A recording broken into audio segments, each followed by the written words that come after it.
Hey everyone, welcome back to another quick how-to. In this video, going to show you how to like a game on Roblox mobile. So first up, open up your Roblox on your mobile device. And then from here, just need to select an experience or game that you want to like. So for example, this one here. So scroll down, or you can basically use the search box right there at the top to specifically search for a game. So in this case, I'm going to tap on this Rocketeers. And if you're going to scroll down, you'll find the details of the game.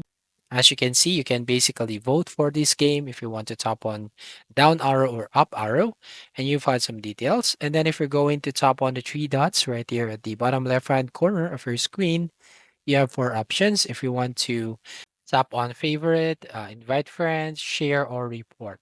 So in this case, I'm going to tap on favorite. So if you're going to tap on favorite, then means that you like this game. So it will be saved on your favorite list.